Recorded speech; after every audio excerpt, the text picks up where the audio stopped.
हर खबर पर होगी आपकी पकड़। डाउनलोड कीजिए एबीपी लाइव ऐप।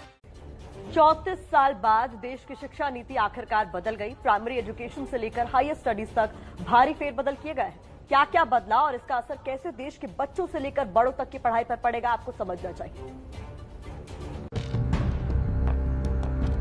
देश के करोड़ों परिवार में अगर किसी बात की सबसे ज्यादा चर्चा होती है तो वो है बच्चों के भविष्य की।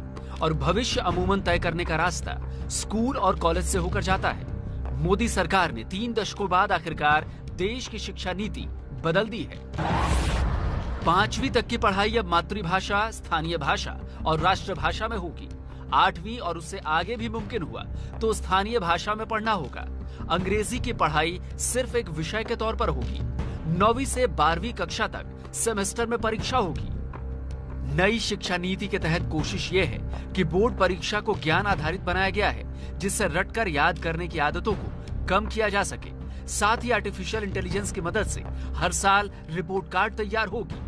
जब बच्चा 12वीं कक्षा में निकलेगा तो उसके पास अपने पिछले 15 साल का पूरा एक, जिसको कहते हैं कच्चा चिट्ठा होगा, जिसमें लिखा होगा कि वो कौन कौन सी स्किल्स उसने इम्बाइब करी हैं। कॉलेज की पढ़ाई में भी बड़े बदलाव किए गए हैं। नई नीति के मुताबिक कॉलेज में अब 3 और 4 साल दोनों की डिग्री होगी। 1 साल पर सर्टिफिकेट दिया जाएगा, 2 साल पर डिप्लोमा दिया जाएगा और 3 साल पर डिग्री दी जाएगी। ये बदलाव क्यों किए गए हैं, समझिए उच्च शिक्षा सचिव अमित खरे से।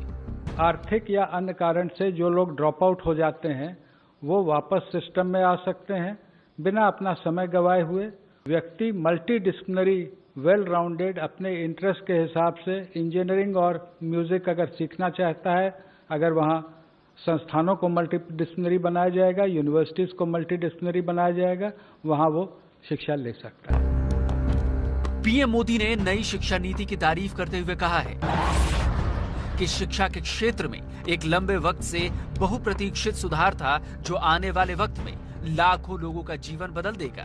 मुझे विश्वास है कि पूरा समाज और सभी देशवासी इसका स्वागत करेंगे और दुनिया के शिक्षाविद भी इसको निश्चित रूप से सराहना करेंगे। इसके अलावा हायर स्टडीज में भी बदलाव हुए हैं। अब एमए के छात्र सीधे पीएचडी कर सकेंगे। छात्रों को एमफिल भी नहीं करना होगा।